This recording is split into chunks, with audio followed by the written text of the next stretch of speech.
This is Rainy Day Daydream, and this. What really happens in this episode? They just sort of imagine stuff, and that's about it. But okay, and it kind of comes to life, and it kind of tries to kill them, and it kind of makes no sense. But that's Adventure Time. Uh, it's good. You know what? I think I like the concept more than even the okay. The execution's good too, but it's not for me if that makes sense. Like okay, the idea is that first of all, a knife storm happens, which I think is the most threatening thing I've ever heard. Just seeing all those knives come down, just like, ugh, it just looks. I just think of that image is just unpleasant. Then when you see it, it's even more unpleasant. But it's beautiful at the same time. Yeah, I love the way Finn's like, it's so beautiful. It's ew. Anyway. So they obviously can't go outside. So Jake wants to use his imagination. Finn doesn't want to, and Jake's imagination starts to come to life. But what I like, what's both good and bad about it, is that you don't see it, and I like that. That's very different. That it's physical, but it's all invisible. Yeah. And I like that he says, imagine a steel umbrella stopping all the knives from coming down, and they sort of stop. You know, they just stop like there's something there blocking it. So I like that. I like that it sort of forces you to see it as well. You know, like, oh, what does it look like? What could it be there? But at the same time, you're sort of just looking at their treehouse, which is so funny because usually I make the argument, why couldn't they just imagine it? Why couldn't they just? And I got my wish, but at the same time, I'm like, yeah, what does it look like? What are these things? You know. What's their design? Because I like the designs on this show. I've actually really grown to like these designs. But at the very end, I like how Finn has to use his imagination, get the imagination machine back on. Mm-hmm. I like his obsession with not having prissy things in there, and like every time one's in there, like something super manly has to come and stop it. I think that's very much like a boy brain. And he gets his imagination back, and that's about it. So I get the one element I really like, because you wouldn't expect it, is that Finn starts off not liking the idea of using his imagination. I think that's actually very different, because you would just think, oh, well, this kid has to have a lot of imagination. I mean, you see all the stuff he does, but then, yeah, when you think about it, it's like, yeah, he's not imagining that stuff. It's all that we know of. I still think it's all in his head. This is not St. Elsewhere. I'm telling you, I think it's all in his head. It's the apocalypse happened. This is his way of coping with it. He's just going around seeing all this stuff, making this magical world that's sort of like his video games.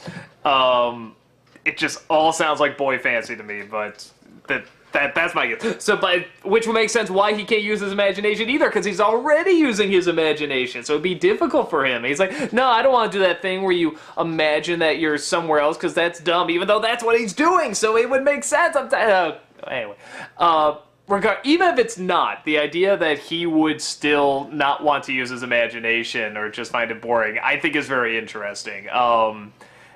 Because it's such a left turn, but at the same time, when you see all the stuff he fights and does, you can kind of see why. He's already doing stuff that people imagine already, so why would he want to imagine anything else?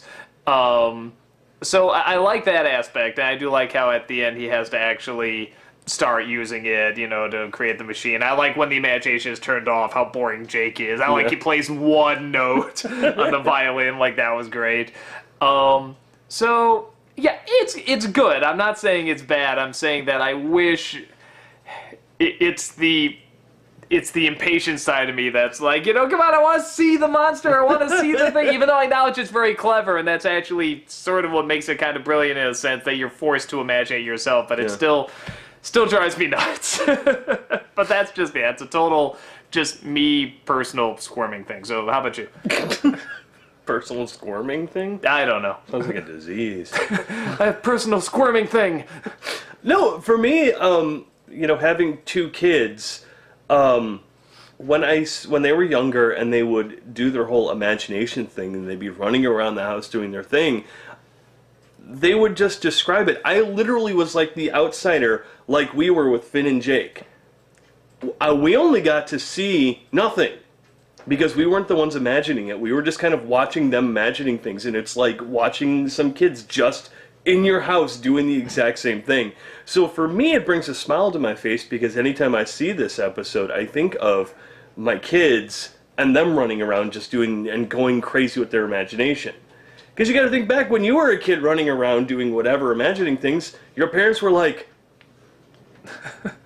and I like how he has to constantly check with Jake. Well, what's in here? Is this a wall? Can I go around? That does sort of remind me when, it's like we've all played with kids, just like, no, it's a big, giant, blah, blah, blah. You have to sort of, have them translate what they're seeing, which is part of the fun. Because it's like, well, what's the rules to this thing? How do I defeat it? So that's a lot of the fun. I acknowledge it is good. It is actually good. It's just like I said, I think it's because I'm so used to seeing so many incredible images on this show. I'm just like, and the one about imagination, you don't see anything. But again, that's hilarious. It's just, I respect it more than I like it, if that makes sense. So, and I think it is good to have an episode that's actually much more sort of restrained in a sense. Why is the imagination actually coming alive? I mean, it just sort of is. But yeah, in terms of what you see, it's very restrained, and it's good to have an episode like that every once in a while. So, what did you think of the kind of first full-on introduction of BMO? Well, technically, the last episode was... I'm saying, like, he actually spoke more... Sorry, she spoke a bit more... Oh, I didn't even know. Yeah, I didn't know what gender BMO was. It's still kind of up in the air, yes or no. Sometimes they say she, sometimes they say he, and sometimes they say it. So... That thing must have quite an identity crisis. Oh, yeah. But what do you finally think of now that BMO is up and about and doing a bit more? That must be terrible in Spanish, because you have to either say El BMO or La BMO. Or BMO, whatever, if it was feminine. But regardless. What I think... Oh, I don't know. I like... Yeah, because you sort of saw... I can't remember if we saw it with a face before. Briefly, yeah. But, yeah, you never really heard it talk, and it sounds like it has some sort of accent, but I can't quite get it. But... I don't know, just BMO. Be prepared for more BMO. Is there much more crazy BMO? Oh, BMO's awesome. Okay. Yes. Yeah, no, honestly, right now it just sort of seems like, this whole thing, it just says, like, play me, or here's a fun little song, or something, but, no, I like the idea that, a video game system is alive, that just sort of, because everyone always likes to go, oh, video games are bad, and don't do it, bad for kids and everything. And studies have shown there have been some good things, like, building your own city and, problem solving and stuff like that. So, just saying. But, okay, let me put it this way. I'm not going to say, like, video games are, like, necessarily great, in terms of, like, just keep your kid inside the whole day and do nothing but play this. But, there's a mix, and I think it does get a little tiring when it's like, oh, no, they're all bad. All video games are bad. It's like, I like that... in moderation, they're fine, and I like the idea of taking this video game console. It's like, hey, it's just, it's a character, because you never see that. It's always like the games they play, have the characters, where I like that it is actually a character, and they're friends with it, they get along with it. I don't know, I guess I've seen so much anti-video game stuff in kid shows. Ironically, you'd think they'd be more pro. Or you get the very bad video game system that's alive, like in Captain N, where you have Game Boy, which was... that whole show, that didn't count, because that whole thing was a commercial, and I'm talking about shows that are actually trying.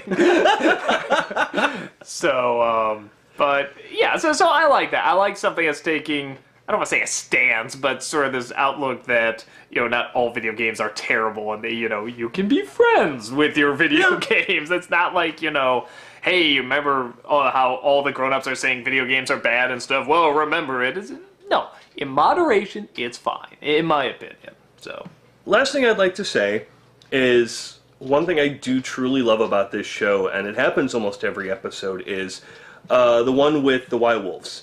Finn gets his left sleeve ripped and his backpack gets cut and all that stuff. For the rest of the episode, his sleeve is still ripped. You know, I did notice that here, cut. yeah, that he had sort of a ripped sleeve or something. When he was getting beaten up in dungeon, his shoe flies off and his bruises and stuff are still there, and he still is missing his shoe. It's these nice little touches again where it's a small, tiny amount of continuity that, like, a lot of other shows just kind of ignore. Like, magically the next scene, everything's repaired and all of a sudden they're all healed up. Like, every time you saw a window shot in this episode, there were still knives falling.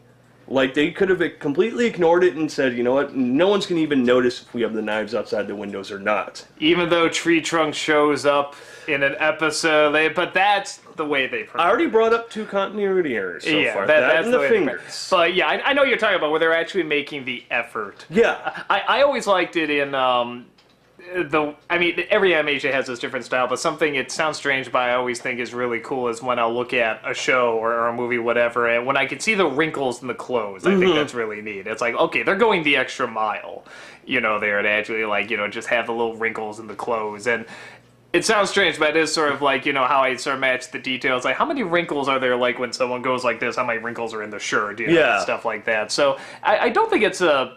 Yeah, I don't think it's a bad thing necessarily, you know, look at in terms of appreciating it. Oh, I think it's great. I think it's cool. Normally if you look at the characters, they're very smooth. But you've brought up before when Finn was being almost held underwater, and all of a sudden you saw like every wrinkle and every like groove, like when Marceline turns into like the wolf bat creature. Yeah. Like every detail is brought out, and I think that's great when it's that huge contrast between super detailed and no detail at all. It is funny, you know, they do the same thing with Ren and Stimpy. When they want something to look intimidating or intense, they add more detail to it. They add more wrinkles. That is interesting because you think, wow, the more realistic it is, the more scary it is. Isn't that fascinating? Interesting commentary on life. What have you done? I don't know. Do your segue. Come on, you gotta have something. What